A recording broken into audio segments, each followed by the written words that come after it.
report to the council on the proposed changes to the dog control policy and dog control bylaw. And who's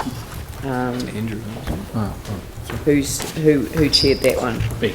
You, right. Well, you'd like to move it? Yes, I'll move it. Thank you. And do I have a seconder for it? Andrew Turner. Right. Are there any questions that... oh, no, you give a presentation first. Yeah, thank you. Just some of the key points. We had 256 submissions to this new dog control policy. 72% of them were from dog owners, and we heard 12 people in the hearing submission. I think the sort of pertinent points for the dog policy is that we were trying to adopt a more responsible dog ownership across the city, and we focused that sort of on the collection of dog droppings, making owners aware that there's a responsibility there. Dogs on leads, particularly in the CBD and New Brighton. A new definition of under effective control and short leash. A number of clarifications around matters with rural dogs, and summer beach prohibitions. We have moved to the 1st of November to the 1st of March, and a number of new beaches were, particularly in the Littleton Harbour, and some clarifications on Banks Peninsula were added to the list. That's probably a reasonably holistic summary of the major aspects of the new dog control policy. It's been pretty well widely received, I think, so far in the media, and there was a lot of discussion about it when it first came out, and I believe we are merely probably adopting more of, as I said at the beginning, more of an attitude of educating dog owners in the city about their responsibilities for owning dogs, and how we can be a little bit more lenient, perhaps, in terms of having dogs in the city, and in response how we expect dog owners should cooperate and take notice of what's been proposed. So that, in a nutshell, I think is where we are. Just a number of quite pertinent points there, and as I said, it's been fairly well received out in the general public so far. Just the one thing I would add is that I noted that a member of the hearings panel was Isla McLeod, and she's moving on back to Dunedin, I think. Yes, so I just think we should just acknowledge her at this moment for her contribution. And could I say that over a number of dog hearings that we have, we're doing the dog policy here, but we have a number of menacing dog hearings, and Isla has been very obliging in making herself available for a good number of those hearings, and has been a very capable member of hearings panels that we've had. Oh, well, I think we should write to her and thank her for her contribution. I thought it was appropriate to raise it in this context. And I've got Jamie Aliani. It's really for Dave, this question. You can help me with that. But thank you very much. I think that was a brilliant synopsis, and I appreciate that, Dave. And thanks for you and the panel's work on all around this. Very supportive for dogs in public places, particularly in the central city. We've got to get with the times there and actually embrace that it's a cosmopolitan way of life. So it's very much a step forward. But very, very supportive of it being under effective control. Now, I understand that that's leashed, so I'm all for dogs in the city, but leashed dogs in the city. Can you let me know basically two things? What happens if they're not under effective control? What's the process around that? And two, are there places in the central city where they don't have to be under effective control? Because I thought I recalled Hagley Park a metre or so away from the road. Defer to Mark to perhaps answer those questions. Thank you very much. I guess I'll answer the second question. Hagley Park is one of those areas which is large enough to enable people to take their dogs exercise, but certainly this under control is an area that we're going to focus on. And especially in terms of enforcement.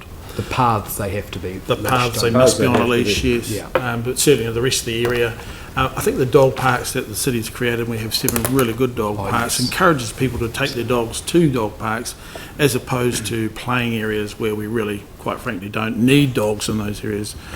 So to answer the second question is, yes, it will be mandatory to have these dogs leashed, and if they're not, well, we'll need to take some enforcement action on those people. So what does someone do around that? Because my experience around that is you Yes. don't know if a dog's dangerous or not. They don't have a tattoo on their forehead, but you can see if they're on a leash or not. Yes, that's a good question, and I guess the first thing to do is contact council. We have we provide a 24-hour service.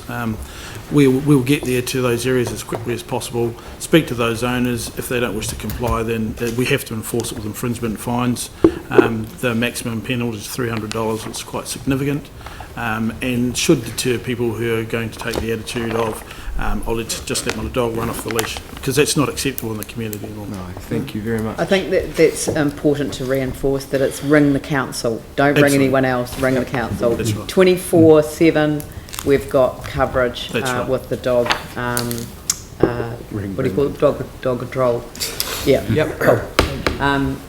Yanni and, I think, was it Ellie? Yeah, Yanni, Ellie, Phil. Yeah, I just had a question about the CBD. I just wanted to check, because it says here that you've retained dogs in the CBD need to be on a leash, but then your definition of the CBD seems to be the 4 Avs. So can you just clarify what the area is that people have to have their dogs on the leash, and why you've done the 4 Avs, which includes a huge residential area, as opposed to the CBD, if that's the case? Mark might want to elaborate a bit on this further, but essentially the old dog policy did allow for dogs within the central city, but it had prescriptive areas that were prohibited. Victoria Square, New Regent Street, Cathedral Square, and parts of the High Street Mall, I think, from memory. City malls. So prior to this dog policy, dogs were allowed anywhere in the 4 avenues on a leash, but we had a prescriptive regime of certain areas being unavailable.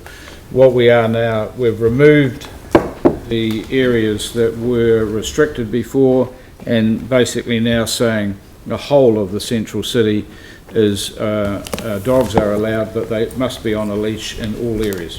But so, just so I'm clear, so prior to this proposed bylaw coming in, at the moment, people within the residential area of the central city, within the 4 Avs, currently don't have to have their dogs on a leash, and we're putting a restriction that they now do. No, they always had Not in to. their house. But they always were supposed to. Whether in fact they did or not is up to, but within the city limits, CBD, 4 avenues, that has always been council policy that dogs should be on a leash. But as I'm saying, we had prescriptive areas that were where dogs were prohibited at all, and what we are now saying is that the entire CBD, or 4 avenues, is available for dogs, but they must be on a leash in the entire area. And if I may just clarify that, all dogs must be on a leash while they're on the road, irrespective of where they are in the city. But in those prohibited areas, we've released those, reduced those to having them under control by a leash. So yes, council, you've got that absolutely right. So effectively, we should say across the entire city, on the road network, you have, if you're on a footpath with a dog, you need to be leashed. Yep. Correct. That's it. And we do say that. Yep. That's in the bylaw. So why do a distinction in the? Because we wanted to make a clarification about the central city in particular, because we had those prohibited areas. So we wanted to bring that to the attention. Plus there is also some of the park areas within the central city, and it was just easier to describe it, bounded by the 4 avenues. If you have a dog and you're walking on a footpath, it must be on a leash if you're in the Christchurch City Council area, any part of the area, Correct. Yeah. including Banks Peninsula even. Correct. To stop it running out onto traffic. Yeah. I just think No, it's, I've got no problem with it, yeah. it's kind of weird, like we want people to live in the central city, but then we kind of signal them out for special treatment, which we've heard isn't actually special treatment. I mean, I support what you're doing in terms of allowing dogs on Sorry, leash. asked and answered. I What's got that? the answer was that the reason that it's being highlighted is because we're changing the rules to make it more available to people to take their dogs through the central city. So we're removing prohibited areas. Yeah. To do that, it makes sense to let the public know what we're consulting on. I don't see that there's, it's asked and answered, and I think it's getting to the point of debate. I also thought we were asking It's getting to questions, the not into point of debate. debate now. No, it wasn't. Okay. Well, the second question I had was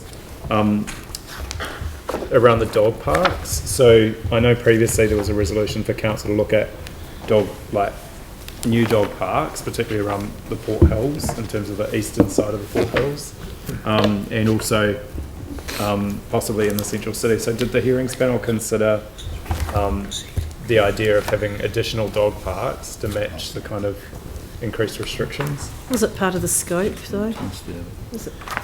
But actually increased restrictions, it's more permissive. Dave? Is dog park status included in the bylaw? Yes, it is. So Yes. were you asked to, presumably we signed off on the draft to go out for consultation. Did we ask you to consider additional dog parks as part of that process? But my understanding was that we weren't asked to consider that, but Tina Crocker, who's done all the policy work on this, and unfortunately she's quite sick today, she's not here, so I can check that and get back to you. But you weren't asked to do it as I part of don't this recall that we bylaw were. process? No, Because- I don't believe we were either. We Yeah. confirmed existing dog parks. We weren't asked to look at any further ones. There's already a council resolution to ask for. Yeah, and I'm But it wasn't sure part it of goes this. back a way, so we can have a look at future dog park status in the future, but not now. Ellie and then Phil. Thank you. Page 317, number 14 actually, and I know that this isn't directly related to this, but it is mentioned in the report we're looking at. The speed of cyclists on paths in Hagley Park, where it says it was going to be referred to the police. So the police have jurisdiction over our paths in Hagley Park around speeds of cyclists. That's my first question. And secondly, if we can put signs up at dog parks, which I think is the bit of, is that on that page there? Put signs up. Why can't we put signs up around speeds of cycles on paths in Hagley Park?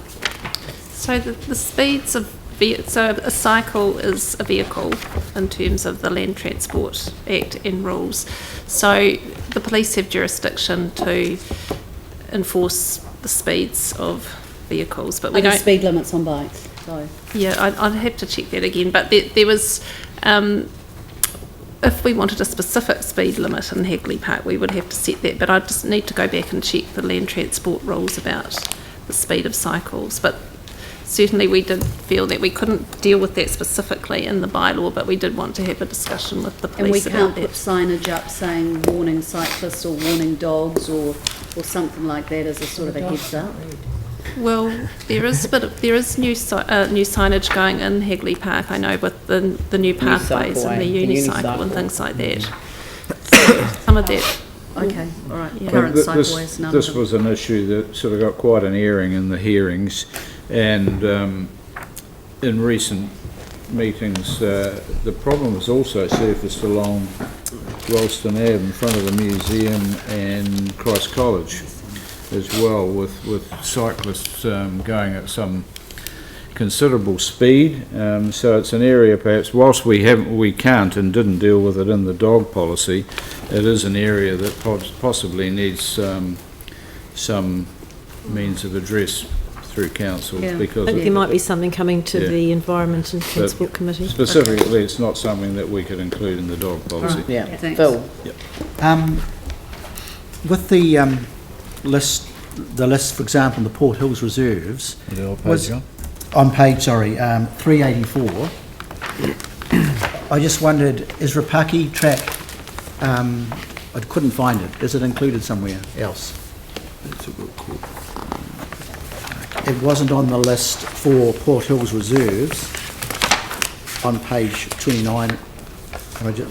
Or 384. I wonder if we could just check that. I think it's a really good question. I don't see it in there either. Yeah. If you don't mind, I'd like to come Yeah. back and... Because with the dog poo problem up there, it's obvious that there are dogs up And there. there's other animals like sheep in the area too. Yes, yes. Thank you. And yeah, that's my main question actually, and I'll make a comment later. So is that Oh, my other question, sorry, Is that the intention, is the intention to include Rapaki Yes. track as a place As a where leash, dogs yes. have to be So leashed? I presume it's an error. It's not. I think it is because it's an area, the track is an area of great concern to us in terms of people walking, exercise their dogs with stock around, etc. It's like a highway. So could we make a yes, note so- of that for? Yeah. Yeah, we will. We'll just, And then my other question was really, around this policy now, had you envisaged a form of engagement and publicity for people so that in fact the really good work that's been done is really clarified for our residents?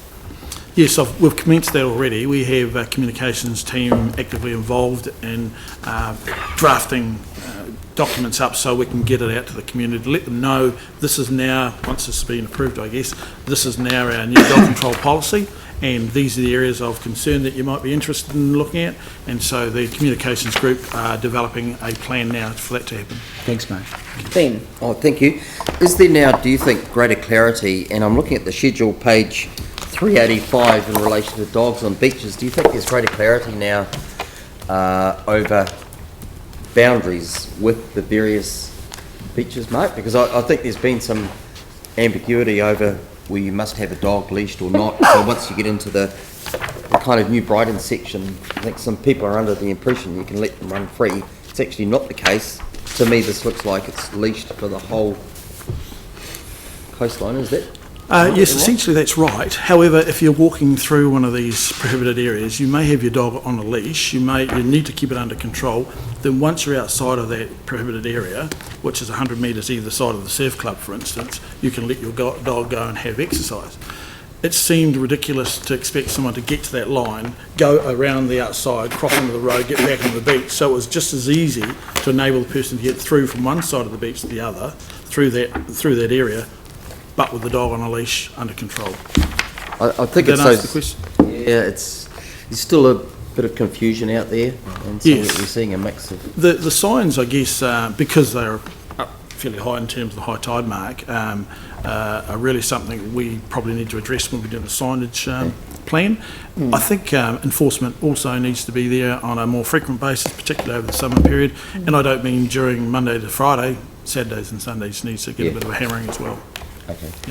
So the beach prohibition areas, they were designed to match up with the surf life-saving Right. club areas, so And only in that's summer. how they work. Yeah. Pauline? Yeah, thanks. Can I just ask a question about the two licence to own two or more dogs? I'm just not quite clear what it means. So does it mean that in the city, Banks Peninsula aside, in the city, if someone has a property smaller than 1 hectare, they require a licence?